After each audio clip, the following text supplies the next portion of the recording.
Clay, it's been a long time since we covered an episode of Star Trek Voyager with all the other Star Trek and podcasts and stuff going on. But I am sad to say we're still in Kazon territory. We've been waiting for a long Zigging time and zagging, not really moving forward. No, but between the end, or I should say between the end of the last episode and this one, it's been a long road, one might say, getting from there to here. It has been. Absolutely. We're still seeing all the familiar faces. We got a new holodeck program because the old one burned out, all that stuff. So, yeah, this is a long way of saying for the listeners that it's been a while since we've done an episode of Star Trek Voyager, just because everything else has popped up. We had to remind ourselves where we left off. None of us can believe that that's where it was. That's where we are. We're in the third season. I couldn't remember if it was the third or the second season we had left ourselves off on. This is going to make, what we're saying right now is going to make no sense to the person who is listening to this on the phone they found in the wasteland 5 years from now. This podcast is the only thing keeping them warm at night in the nuclear winter. No, hopefully the Patreon is still up and running and I have a bunker. And they're just binging the shit out of this show. Enjoy. People love Voyager. So we're back at least for a little bit until we either go back to Strange New Worlds or Voyager. I have to put up a poll on patreon.com/the Pensky File to decide whether or not we go to Strange New Worlds Season 2 or we stay with the homey comfort of Voyager, which includes episodes like Warlord, which is the 10th episode of the third season of Star Trek Voyager. Came out on November 20th, 1996, just in time for Thanksgiving. It was a teleplay by Lisa Klink. Story credit goes to Andrew Shepard Price and Mark Gaberman. Directed by David Livingston, I presume. In-universe date 50348.1 to 50361.7. That's funny. It's rare that they have like a stretch, a period to go on. This takes place over multiple days? I guess so. It's all the same year, so it must just be they must say the start date at the end of the episode and at the beginning, and they just wrote it both in. So who knows? Right. In this one called Warlord, Kes is taken over by the mind force of an obsessive rebel. As I said, we've been away from Voyager for a long time. And I think this was actually kind of a bad episode to come back on. Not for quality, but quality aside.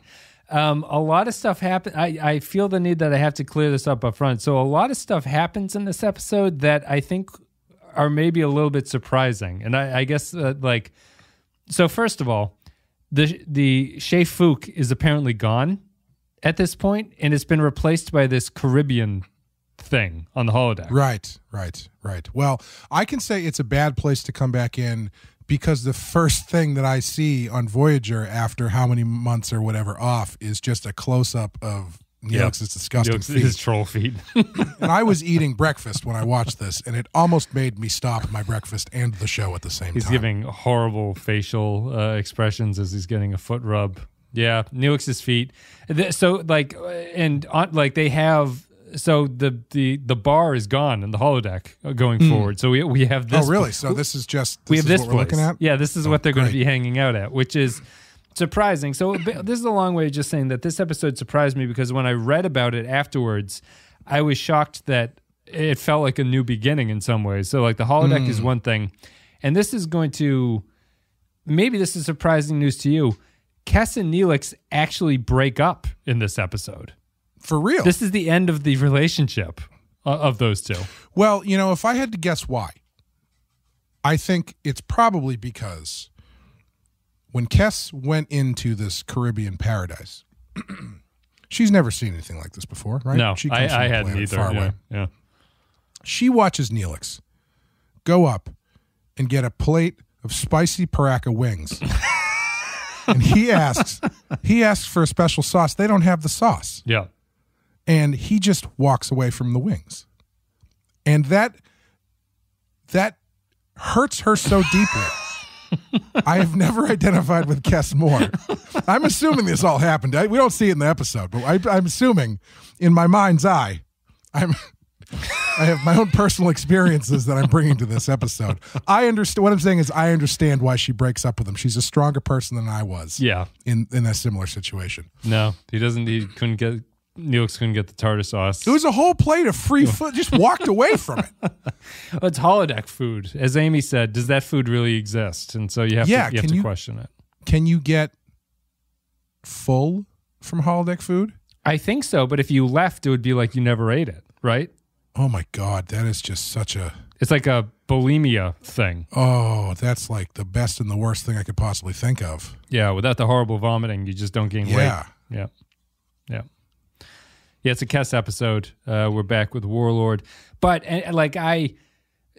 so maybe it speaks to the quality of the episode. And again, it's a tough episode to come in because I was prepared to give this a 1, but I don't know if it's a 1. And I think that the Kess and the Neelix thing is a good place to sort of start because the episode doesn't have them have a conversation after she's not taken over, possessed by the spirit of the guy. It's like, so how can you break them up at this point? That was the thing that I was most curious. So I didn't know anything about this episode going into it.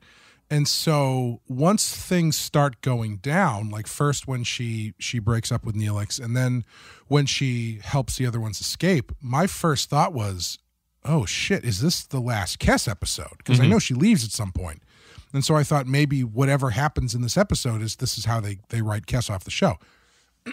Clearly not that. But when they get to the end of the episode, I found myself, especially with the way that it ends with her and Tuvok, I found myself thinking, is anything that Tuvok is saying here, does it matter? Is any of this going to stick? Is Kess now a different person? Or is this just grasping at anything, trying to come up with an ending? Yeah. And so to hear that actually, I guess it does stick and that they are broken up, especially knowing that they're broken up, it is very strange that Neelix is not involved in that final scene.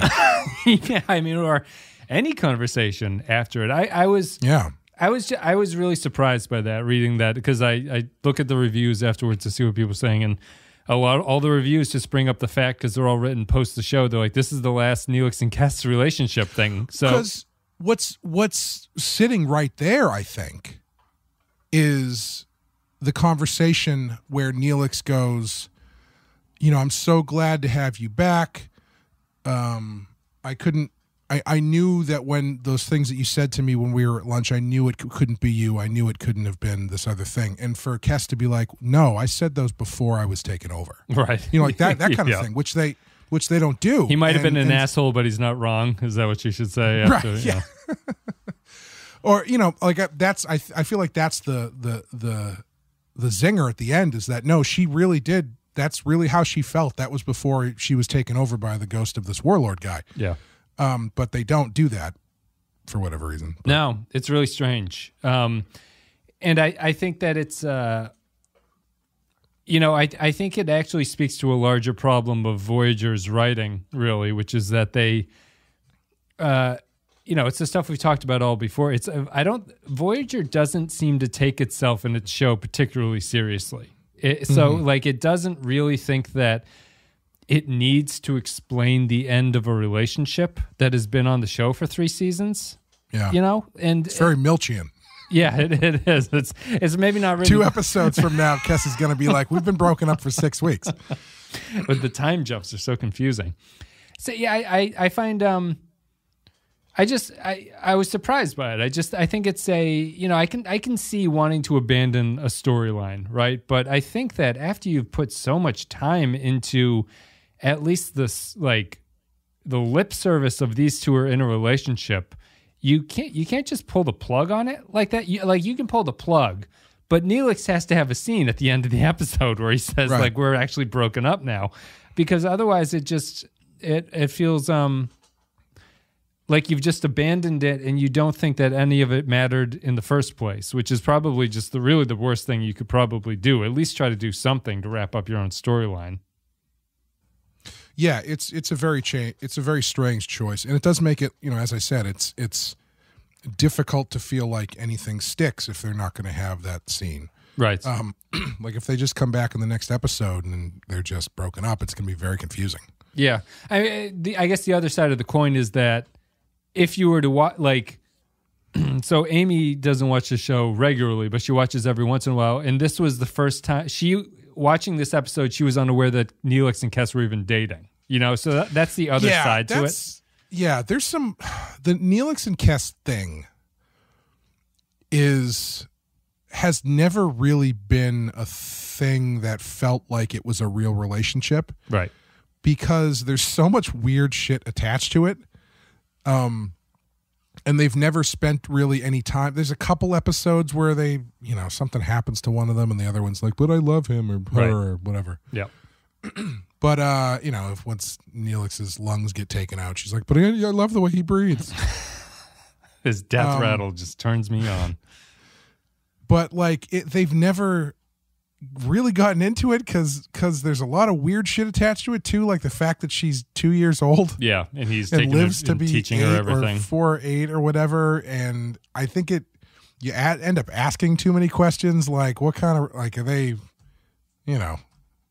Are they? Yeah. Well, I mean, it's another thing to get into.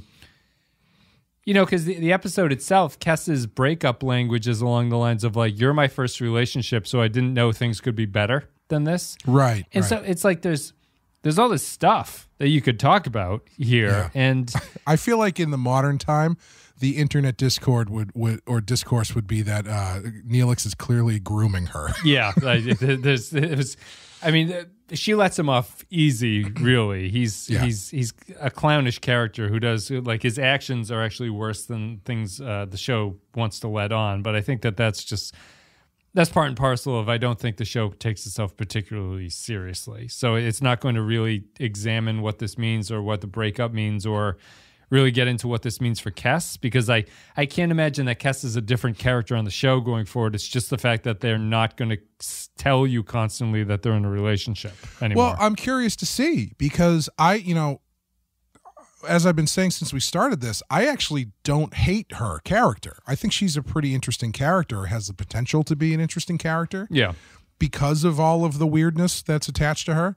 And so if they actually continue from this point and have Kes grow in some way or change in some way, then I'm into that. I'm curious to see what that looks like, but I'm not really expecting much, frankly. I kind of was almost hoping. So I went on to IMDb and I looked, because I wasn't sure if maybe this was the last Kes episode, and I pulled up her name. And it said that she played 2 characters on Voyager. Yep. And I didn't recognize the name of the other character, and I hadn't registered the name of the Warlord in this one. And so part of me started thinking, I was like, wait a minute. Oh, sorry. Are you saying that IMDb was saying that she plays the Warlord in this episode? No.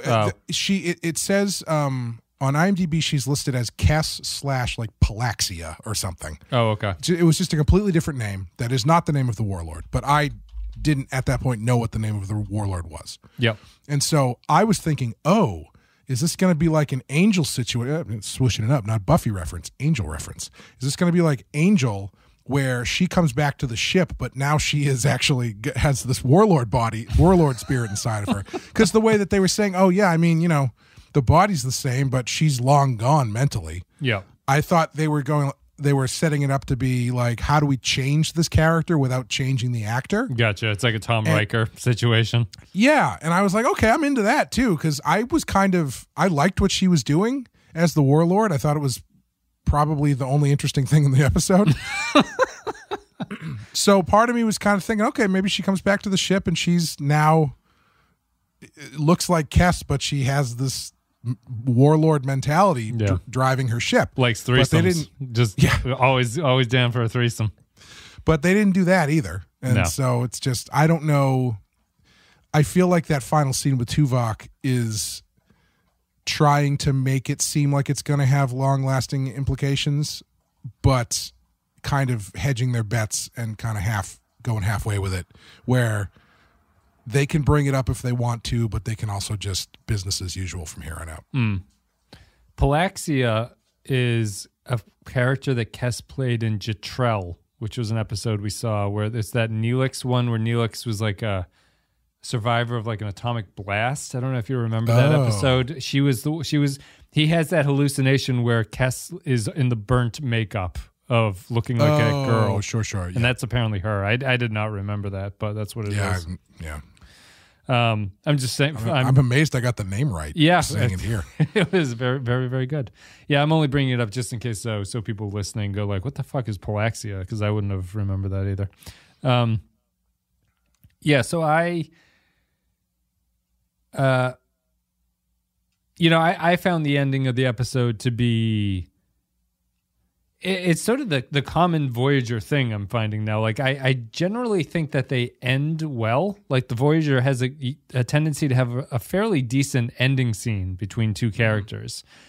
I thought that the ending here was fairly disconnected from everything else that has gone on in the episode. Like, in a way that it's like, it makes sense that they're talking about this kind of stuff, but it was bringing like a level of gravitas to it that I just didn't think that the episode itself was really talking about. It felt like more like a Star Trek episode where after she's freed from the ghost of the Christmas spirit or whatever, she becomes just normal Kes again and has no issues after that.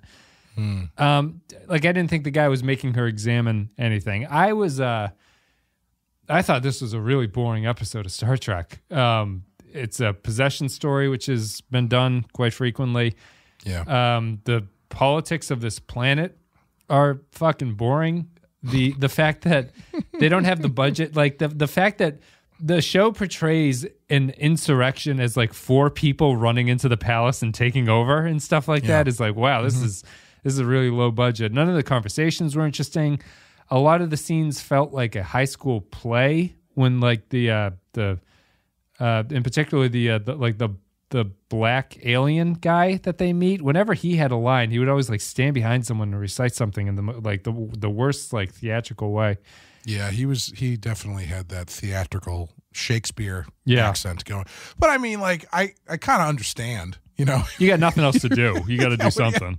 Yeah, you put on the makeup and then you're like, what the hell are these guys supposed to sound like? And they're like, I don't know.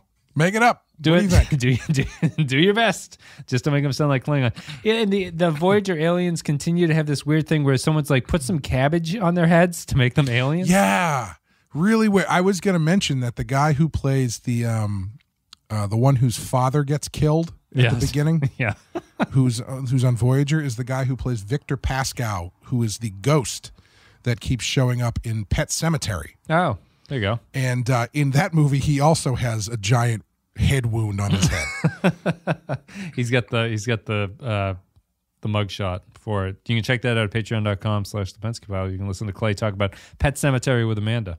Sure can. Oh, Jesus. Oh, a bat. There's a bat in my room. What? Sorry, hold on. How the hell did it get in here? There's a bat in your room? Oh, my God. Hold on a second. Hey everybody, welcome back to the podcast, and we are back after the great bat attack of 2023. If you heard earlier before the little break there, you might have heard me shrieking about there being a bat in the room and Clay laughing, but a couple days ago we started recording this episode, and a bat came in the window, and it was flying around to my office, and it scared me tremendously. We couldn't finish the recording. It took like an hour to get the bat out of my house by opening all the windows and chasing it around while Amy yelled at me through the door. But now here we are. We're back, and we're going to try to finish the podcast for Warlord, but we're a couple days later, so things might be a little bit shaky in what we repeat and what we don't repeat, because I don't remember what we talked about too much, but the memory of the bat will always be with me. So, Clay, how are you? I'm good. You're halfway to becoming a masked vigilante. Now you just got to kill your family. I do. I saw him every time I looked at the little bat's face as he was flying above me. I was like, this is why Batman actually chose the bat. When you watch The Dark Knight, you're like, bats aren't scary. Bats are just little fuzzy little mouse things that are flying around. But once a mouse is in your house with wings, there's always that scene where Bruce Wayne stands among the swirling black mass of bats triumphantly. Yeah. And the reality is he would just be going, bah, bah, bah. I was starfished on the ground just looking up as if I was a Nam while like explosives were going around me. I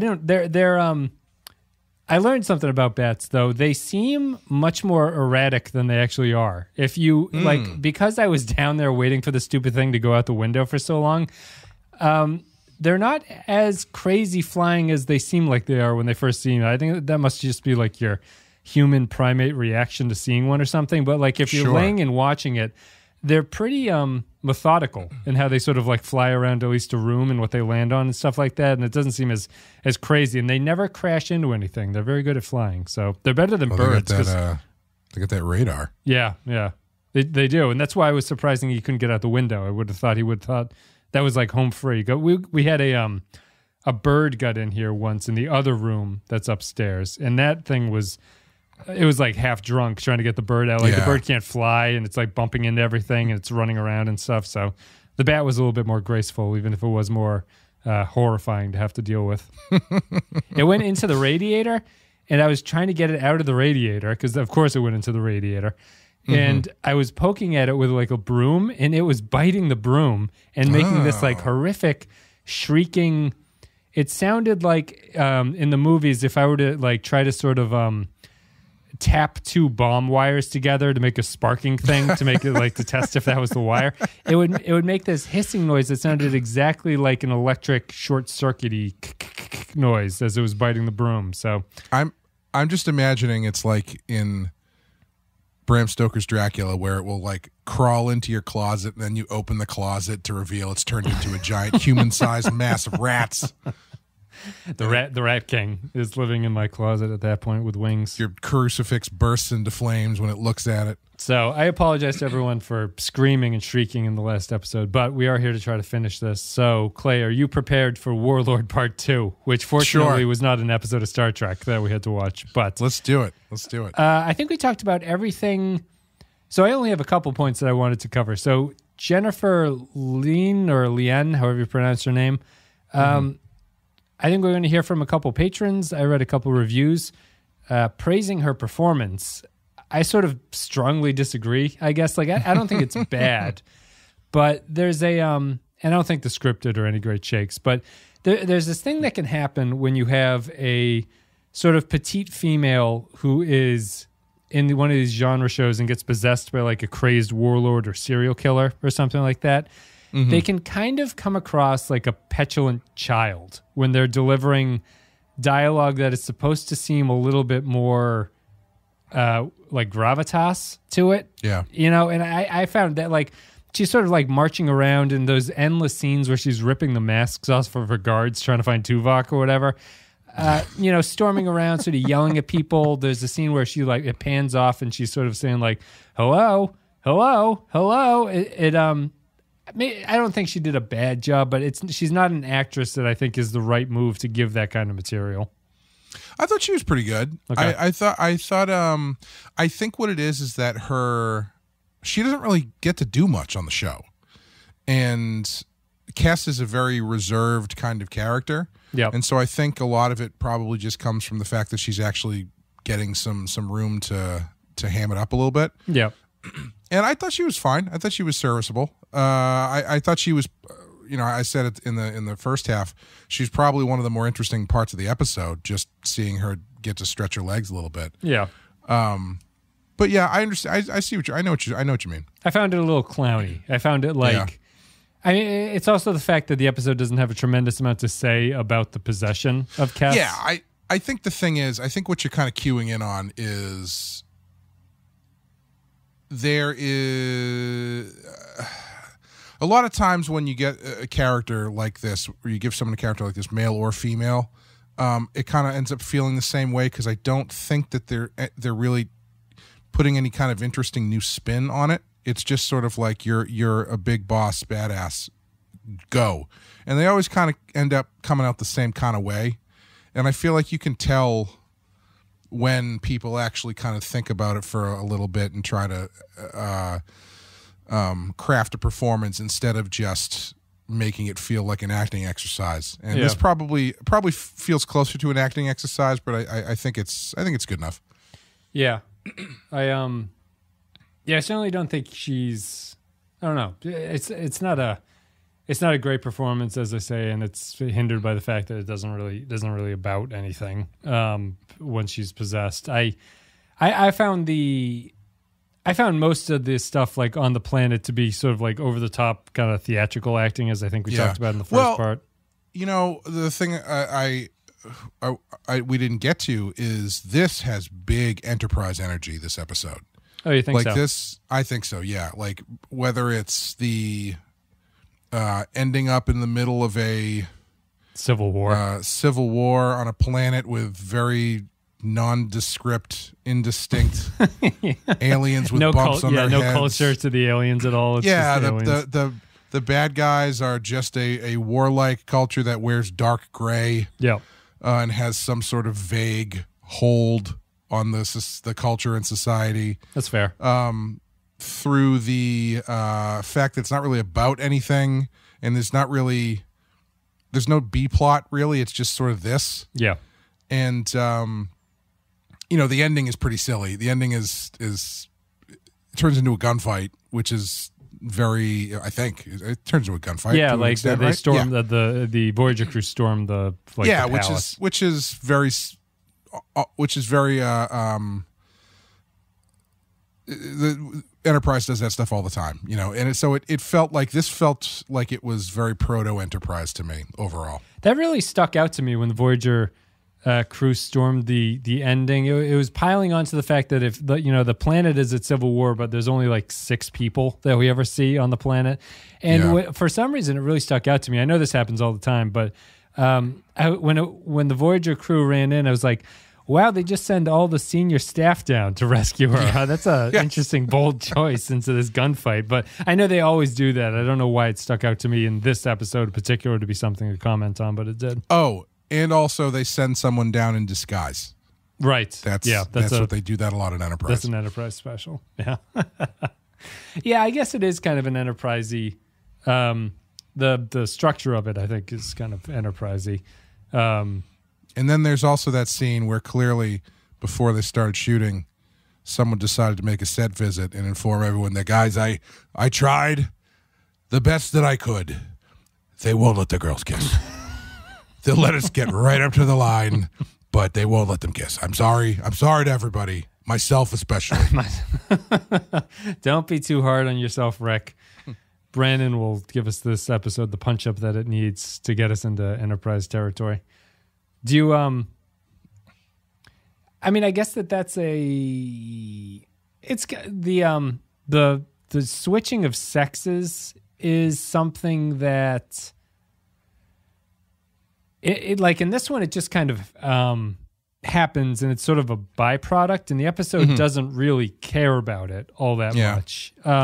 I almost found it charming that the episode didn't care about it too much, and like the other wife or whatever, the girlfriend of that guy or whatever her relationship is, she didn't care too much about it. I think they mentioned the fact that the sex change is difficult to get through, but I don't know. It's one of those things like it was weird. It was dealt with so little that it's almost strange that they involved a wife for the guy. You know what I mean? Like there's no real reason to go either way, but it doesn't feel like they didn't choose a path. They just kind of went with it, and it ended up in this very middling ground that it wasn't really about anything, but you end up wondering, was it worth even including in the first place?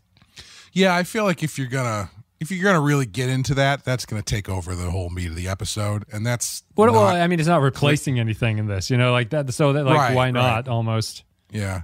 But I almost wonder if it was to offset the later half of that when Kes is like, yeah, I'm getting married to this guy over here. It's going to be fine. Like, I wonder if it was if they wrote that initially. And then they're like, is this going to be weird for anybody that this is a woman with the man inside? Should we kind of like balance this out? Like, I don't know. I mean, who knows? That might have been, I think it's, I also kind of found it refreshing that it wasn't a big point of contention, and it made me kind of wonder a bit more about what this what race was about. Yeah. Well, interestingly, the Warlord is so obsessed that he doesn't care either, really. You know? Well, that's the thing. I couldn't tell if it, because when they first got into it, I started thinking about the mechanics of this, and I was like, are they like, can only this guy do this? Are they trills? Because it has kind of like a trill vibe to it, but it seems to not be the case. But then when he, it seemed like the girlfriend was not that put off by him showing up as a woman. Yes.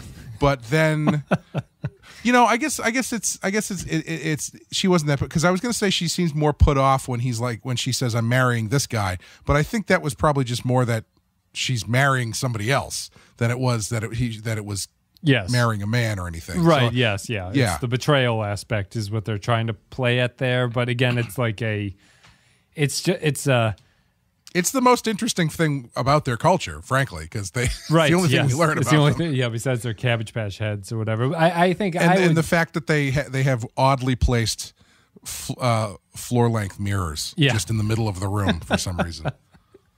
Yeah, I think that's probably that feels very Enterprise-y to me, is the idea of like, it feels like a lot of our criticism of Enterprise episodes are just that it's like, it included this for some reason, but I don't know why it did this at all. It feels almost like when you're writing the draft of the script, the conflict is almost like a placeholder for what you're eventually going to put in as a real conflict there. So you're like, oh, right, so like the wife will be there, and it's kind of weird that, he swapped sexes at this point. How's she going to deal with that?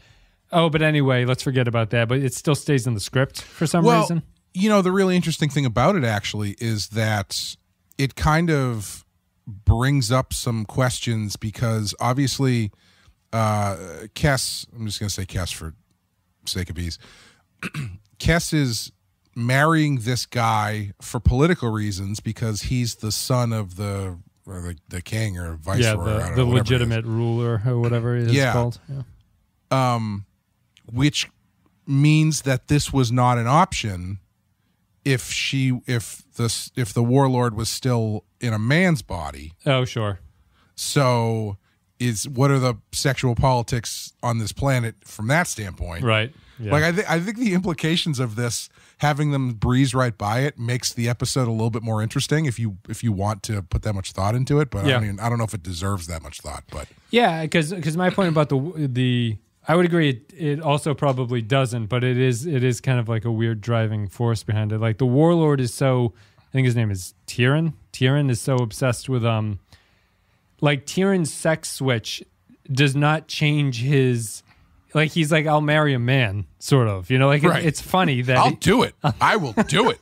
I guess it's a political marriage, so he doesn't actually have to consummate it or anything like that. But it was like he was so power hungry and driven, which I appreciated, that he was just like, I'll marry anybody as long as it secures what it is. Well, yeah, it's kind of interesting because it's I keep saying interesting, but. Because it opens up a new avenue for him, because instead of having to violently overthrow, he can just marry it. Yeah, which is, I don't know. Maybe there's more interesting stuff going on under the surface here than they gave any credence to. But they don't get into any of this stuff, so it's may as well not even talk about it. Is his body switching unique to him? Do they mention? That's the thing. I don't know. I can't remember. Okay. I can't remember if they mention it. I got the strong implication it was. It doesn't. It seemed like it was something that he had learned, because he had been around for like 200 years or something, right? Right. Yeah. So he's been through multiple bodies. So does that mean that is that vision that Kes has? Is that his real body? I guess it must be. Yes, I think so. Yeah. Okay. It would have been more interesting if the original body was a woman. You mean so that he when she has the vision, you see the original version of the Warlord is also a woman. Oh, right. So, I don't know, just to mix it up, just add a little bit of layer to this cake. Let's just make her a woman, and that makes everything work out correctly for her. So there's that. I mean, do you want to just give your thoughts about either the plot and like the episode contents as a whole, or my only other thing that I wanted to get out of the way was Chez Sandrine being gone, the bar being gone, and replaced by this like Atlantis resort or whatever it is. Mm-hmm. Maybe that's quicker, so we can start there. So I'm not a big fan of the switch here. I know it's only been one episode, but it's probably a bad sign when a show is like, let's just keep changing the place where they hang out, you know? And I was thinking about it, and all the other bars or hangout places in all the other Star Trek franchises it's not really important how exciting the location is, right? Like 10 Forward is just a big bar with a bunch of generic spacey gray chairs all over the place, right? Like there's like nothing going on in there, but it's about the conversations. Like Quark's bar has a little bit more going on in there, but it's just the characters, they get a chance to play that dart game as they have a conversation as opposed to sitting at a table. So it's like, it's not adding anything tremendously crazy there. I just think that Voyager is a little bit confused, thinking that the problem with our group scenes is that the location is wrong. Like this is not the right location to have. And I think that the resort that they've ended on is clearly just this like titillating, silly thing, you know, to be like, let's get some women in bikinis hanging out here on this. Now Star we're Trek talking. Show. Yeah, Rick's Michael, I got some ideas. Michael Piller is packing up his office into a box as Berman comes in to pitch this episode. So it's just, do whatever you want, Rick. So I don't know how you feel about it. We gotta see the feet. People have been asking. One guy's got a letter writing campaign. What did you think of the switch? Is it necessary? Do you miss Chez Sandrine or whatever it was called? I was not aware that this was going to be a thing moving forward. It didn't really leave a mark on me in this episode because it just seemed like it was, you know, just a different way to do a cold open. But I was wondering why they did the cold open the way they did, and that explains it, where they're introducing this new thing that's going to be the holdover. Right. It seems visually less interesting to me because it seems to just be like a balcony. Very with brightly, a couple tables. Yeah, brightly lit balcony. I liked the Caribbean band too. Just a bunch of bored-looking black guys who are like, "What is this?" What the? It's just like a blocky balcony thing with apparently has a pool that you don't see, you know, and it's like. I told them you can use my balcony, but I have some conditions. Free of charge. Some conditions about who's going to be in the scenes. It's a little bit too silly to have frequent interactions between the cast at that place, I think. I did like the bit with Torres, though. Yeah, B'Elanna and her. That was pretty good. Her well-cut male specimen. Yeah, I don't know. I'm not looking forward to it. I think it's just going to be distracting. Like, there's just a lot of great conversations that happened in like 10 Forward and Quark's bar and stuff like that. And it's like, you can't have a serious conversation in that location. Right. You know? Yeah. Talking about the ethics of like genocide over a Mai Tai with a gigantic slice of pineapple sticking out of the top. Just Janeway's wearing flamingo sunglasses. It's not conducive. It's not the environment that we need to have. Yeah, so that's it. Do you have anything else you wanted to say about this episode, or should we just go to patron thoughts? Janeway has a ponytail in this episode. I don't know if that hangs over into the next episodes, but I started to think that Janeway's hairdo was going to become like that crushed velvet jacket Picard wears every now and then. Right. Where it's just to mix it up a little bit. Right. So this episode, we give her a ponytail. We don't take the hair all the way down, but no, they'll keep, much like the location of the holodeck. They're going to keep playing with things until they find it. I guess like it's I don't know how much of the fabric of the show it is at this point, but it definitely seems like Voyager is trying to figure itself out. I know that Piller had left at this point in like the. Who's the showrunner? The showrunner is that woman who was working on TNG, Jerry Taylor, I think, is the showrunner at this point. So they're obviously trying to figure things out, and it feels like they're dumping Piller stuff, like they're getting rid of old things. And And I just think it's a bad look for a show that's in the middle of its third season, which is close to 70-something episodes of television that you've done at that point. Yeah, you're changing a skin to mix it up, but you're not changing anything fundamental. Like, clearly you feel like you need to mix it up and there needs to be a change, but the thing you're choosing to change is very surface level. So, well, I guess the implication is that this is supposed to be transcendent for Kes, this whole episode, right? Because it ends that way. Why do we not feel that this is something that's going to stick? Is it just the way that's how the show works, or do you think that it was more? Because I was just confused by their ending conversation. I felt like it didn't really encapsulate what Kes went through. I just thought that she was saying things that I didn't really buy she would be saying at the end of this adventure that she had. Or is it just that Voyager's so episodic that we're like, fuck it, she's not going to learn anything? Yeah, I think it's a few things. I think it's that. I think it's that this episode never really felt like it was Kes on some sort of struggle or journey. Right. Because we only get to see her interior thoughts and dealing with the situation in that one scene where she's where it's the two of them. She's confronting the actual Warlord guy. Oh, right. She does break with Tuvok's mind melt for a second. She manages to get control of herself. And but you know, we're not really getting a sense of what's going on. Right. I know what you mean. Yeah. Like the best you get is the Pet Cemetery guy being like, well, she's might still be in there, but she's going to be irreparably changed. Right. Yeah. And you don't really get a sense of her actually being changed. And I also think that it is the episodic nature and that this stuff tends not to hold over.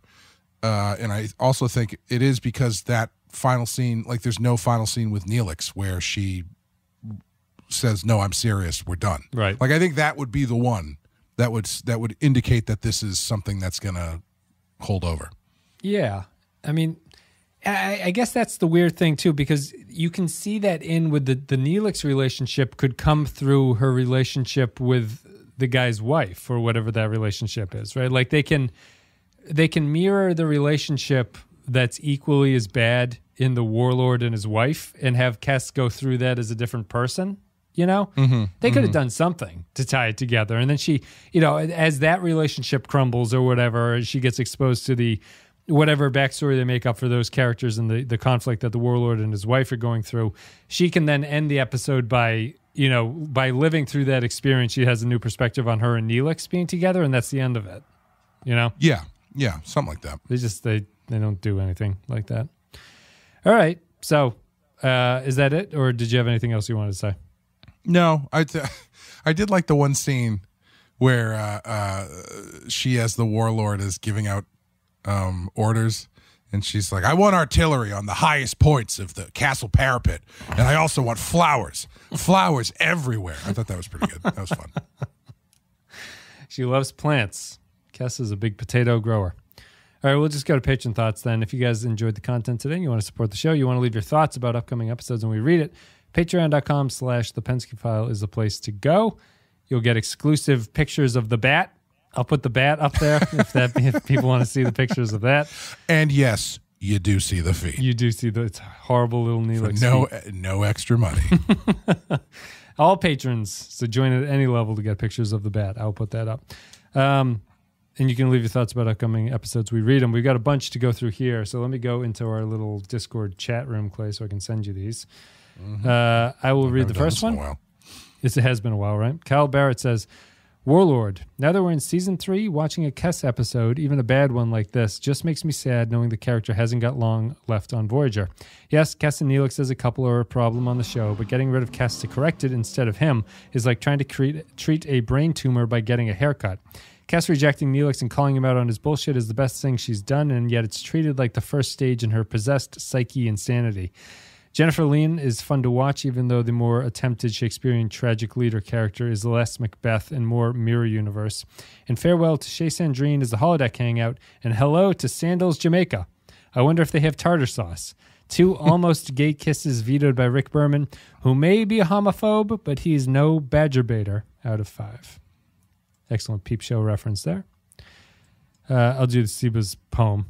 Warlord, Patrick Seba, my mind enters yours, baby. It's time to play. And Jen Lian's got range. Who thought that'd be the day?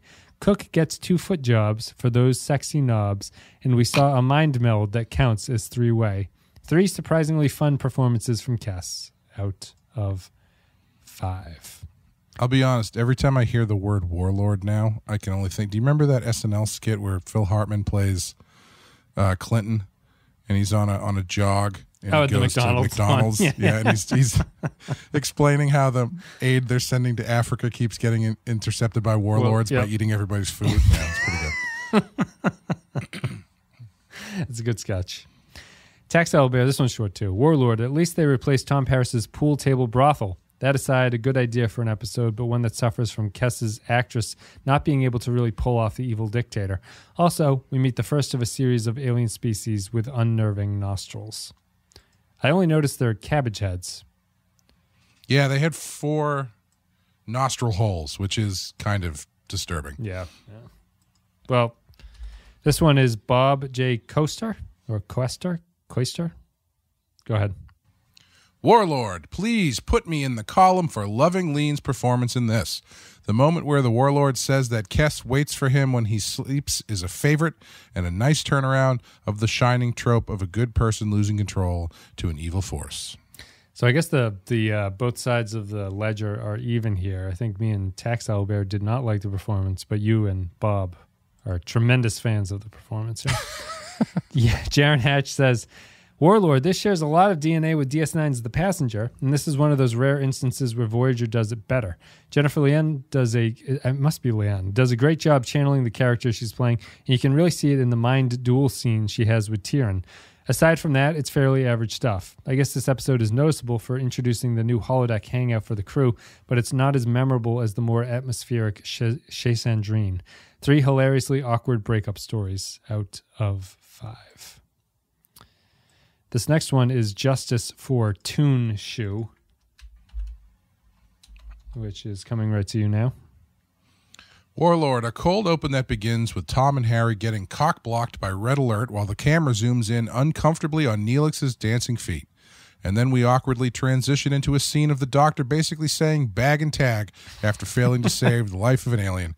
The rest of the episode is basically Kes doing a bizarre blend of space fascist and bridezilla.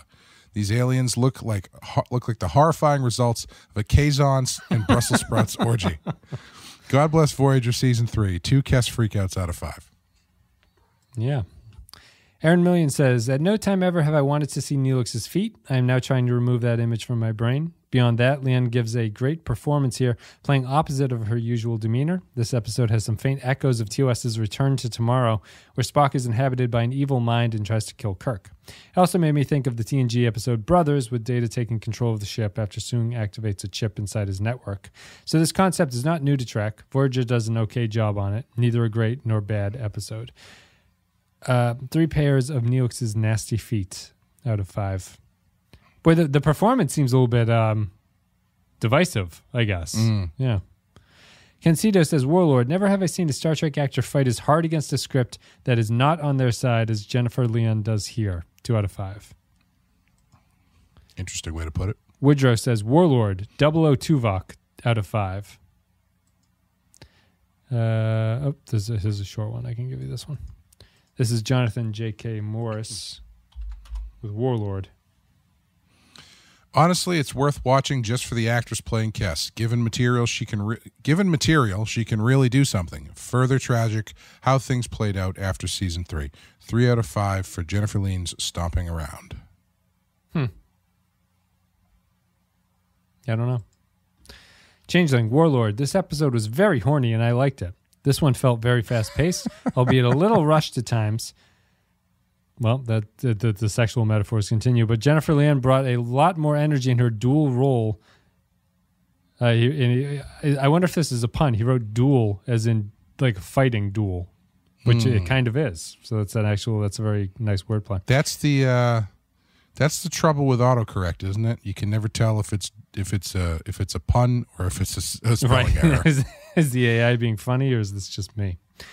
I have the Grammarly keyboard on my phone now. I installed that for my. Oh, what does that do? It's because you can always change the keyboards on your phone, but the Grammarly one just does a much better job with text predict and correction. Just because Grammarly is like the grammar correcting thing. Will it stop auto correcting to ducking? It makes you select if you want it to be corrected. So my old keyboard would automatically correct it as soon as I spelled the word wrong or spelled something and hit space. It would correct the word. Usually incorrectly to what I was trying to say. So. Yeah, mine has been getting bad. Like mine has been auto-correcting to straight up gibberish. Yeah. And I don't know why it's doing that, but I don't know if I need to reset some settings or clear the cache or something. But Grammarly keyboard for everyone. I really wish they explored more of this dark phoenix aspect of Kessa's character as someone who's kind and gentle, but has this huge destructive potential if she ever lets go. Also, I'm told that despite being mind-controlled, the breakup sticks. Good for her. 4 beach volleyball girls and 1 Speedo man out of 5. You know, that is another thing that they touch on that I feel like deserves more room. Kessa's powers. I completely forgot Kess had powers. Yeah. And this is an interesting way to bring them back into the fold and give them a dark bent. But she just gives people bloody noses. Sort of in this well, it worked for Stranger Things, I guess. Yeah. I wouldn't be surprised if it never comes back. You know, the Kess powers. Yeah. A Latte Librarian says, Warlord, Tiernan wasn't all bad. At least he was building a new library. 2.5 body transfers out of 5. Yeah, they're not all bad. It's like Al Swearingen on our coverage of Something Pretty in the Deadwood podcast. This is Poindexter G with this comment that I'm sending to you. Not a horribly original story, but I still enjoyed it for the most part. Jennifer Lean is really given a lot to do here, and it's nice to see her get a chance to work outside of what she typically does with Kess. Demas manages to be a stuck-up, entitled little prick, while also still recognizing Janeway's less aggressive tactics. Croppola John Zorn says, Warlord, Jennifer Lean makes this episode worth watching. It's a pity this might have been the high point of her acting career. 4 times you broke up with your boyfriend while possessed by a malevolent alien entity and forgot to get back together out of 5. Royo with this one. There's a variety of opinions from the patrons on this one. This is an interesting episode in terms of response. You give them some time and they come up with some really out there ideas. People have been stewing on this one for 10 weeks. Yeah, so we're getting some interesting takes. Is there an edit button? Can you tell if anybody's gone back in and there isn't. Rewriting and refining their thoughts on this episode of Voyager? The very first second of this episode gives us Neelix's O face, but he'll get his... Okay, sorry. But he'll get his as Kess dumps him, leaving him an incel for the rest of the show. Kess nearly kisses another woman, but this being the 90s, that's still a no-no for television. The episode feels like a spiritual successor to The Enemy Within, with Lean embracing the horny evil Kirk ham, and the episode is all the better for it. Despite the agony of the previous Enterprise marathon with the so many crew captured and imprisoned episodes, Warlord at least has the decency to be paced at breakneck speed. Before you can blink, the little Putin has overthrown a government and demanded everyone grow gardens in their honor. Shatner said he developed his acting style during Shakespeare to keep the audience awake and back. And I have to admit, I got to be honest with you, as I'm reading this, I understand why Shatner and Christopher Walken have the delivery. I think they're just cold reading everything that they get. And however it comes out is how it comes out. He developed his acting style during... Shatner said he developed his acting style during Shakespeare to keep the audience awake and back. And I have to admit, such hammy acting does keep me engaged with this episode, despite this being a C- script with off-screen fleets and cheap sets. 4 out of 5. 4 out of 5.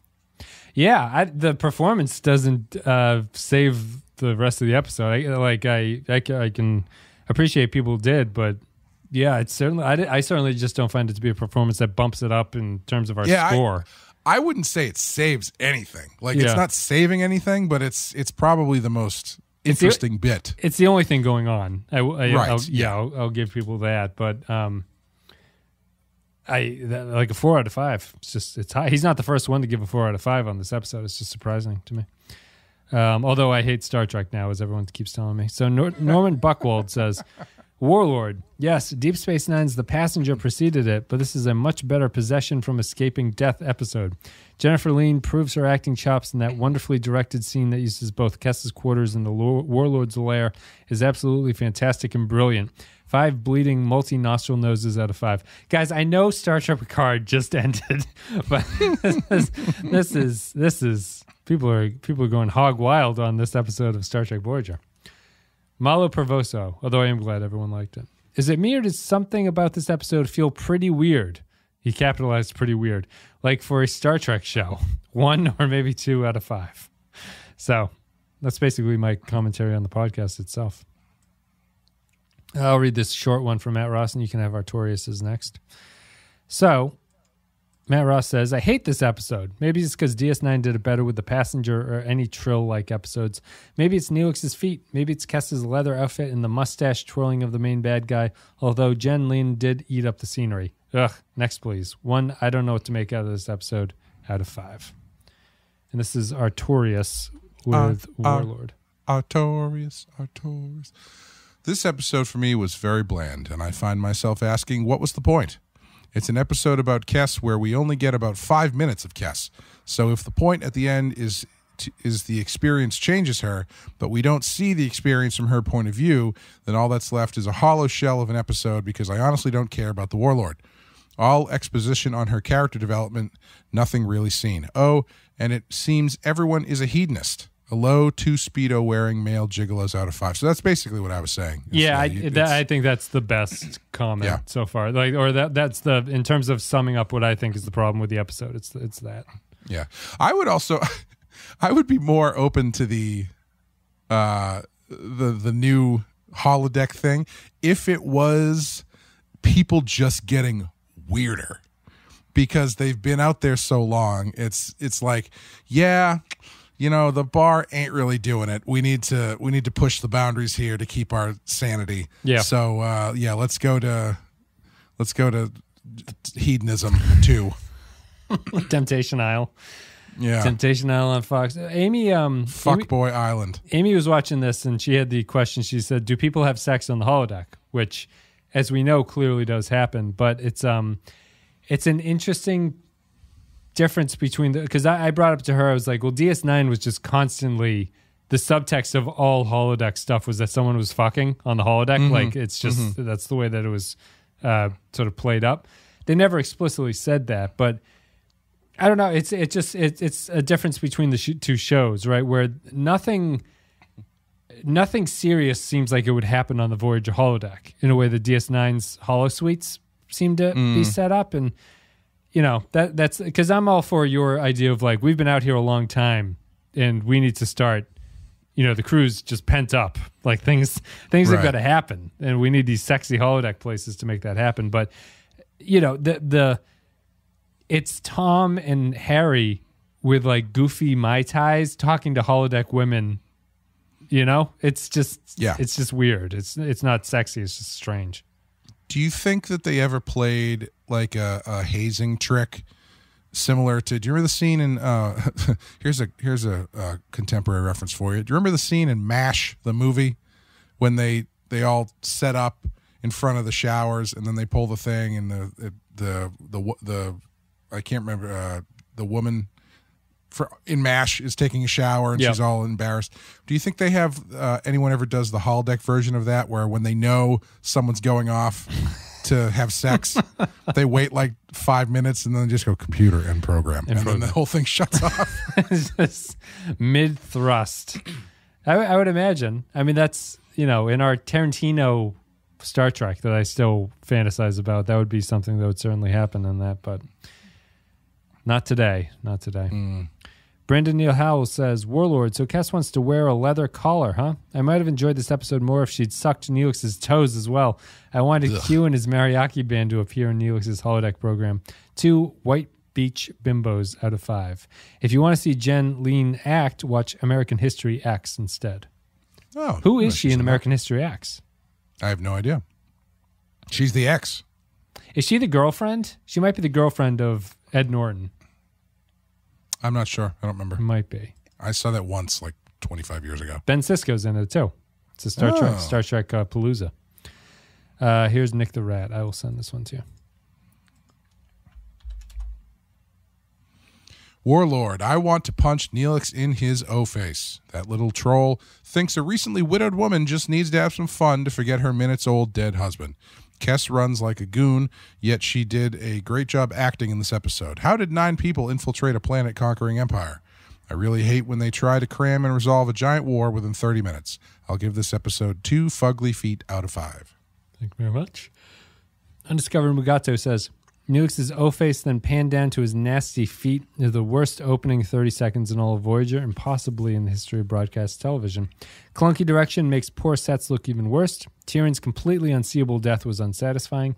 No supernatural scream, no withering spear, just the beep of an iPod shuffle against someone's cheek. We didn't even talk about that bullshit. Yeah. Undiscovered Mugato's got us covered. My least favorite part was when the 2 women almost kissed, but didn't because one got a headache. One classic Delta Quadrant muddy hairdo out of 5. Yep. Yeah, is there a less exciting climax to a action sci-fi show than struggling to put a iPod mini on someone's face? Yeah. And then wipe them out. Nope, he already jumped bodies. You got to do it on this guy's face now. Got him. We got him. Everybody relax. Yeah, it's like chasing a fly, the episode. It's like you missed him with the first one, wait for him to land and hit him again. So is his consciousness just gone now? Did they just murder that guy? I guess so, yeah. Oh. Seems fine. Benjamin Espinosa says, Warlord, best part of this episode, Kes dumps Neelix. Worst part, Neelix dancing. Just too much Neelix in this one. Awful from beginning to end. I love Star Trek, but this is just embarrassing. It's clear the team is creatively bankrupt to this point. Thankfully, a course correction is on the horizon. 1 pedicure for Neelix out of 5. We've had 1s and 5s on this episode. Yeah. Crazy. Jonas here with Warlord. And I'll send it to you. Jennifer Lean did an admirable job in this episode. It also had less technobabble than usual and a relatively clear and cohesive plot. I started to understand Wes's claim about the show not taking itself seriously, however, when B'Elanna brought her own oiled-up strongman into Neelix's holodeck getaway. Oh, and I was reminded of the only moment when Keiko O'Brien was watchable, DS9's The Assignment. 3 cases of blood inexplicably oozing out of forehead nostrils out of 5. Yeah, that's my takeaway from Voyager at this point, is that it's when Star Trek stops completely taking itself seriously, really. Yeah. So that's my... Yeah. I feel like Enterprise takes itself more seriously than Voyager does. Would you agree or disagree with that? Enterprise is a maybe more boring show. I would say so. Yeah, I think you're right. I think it does. I feel like Enterprise's tone matches more with DS9 and TNG than Voyager. Voyager's tone still, the best comparison was whichever patron just said it feels like a Hercules or Xena episode in a lot of them. Sorry, say that again. One of the patrons said that Voyager's tone is kind of reminiscent of like Xena and Hercules, like those Saturday morning action shows. Yes, I would agree with that. It has a very similar vibe a lot of the times. And I think that comes down to production value a lot too. Yeah. But you would say, would you say that Enterprise is the same, or would you think that it's different? I think Enterprise feels more like Stargate than Xena. But I would say Enterprise takes itself more seriously. I just think it's really difficult to take anything seriously when you've got fucking Neelix on the show. It's true. Yeah. It's just he's such a weird, useless goober. He is. He's the first kind of pure joke character, right? Like there's nothing serious about Neelix at all. Yeah. Yeah. I mean, I guess it was all just there from the inception. Yeah.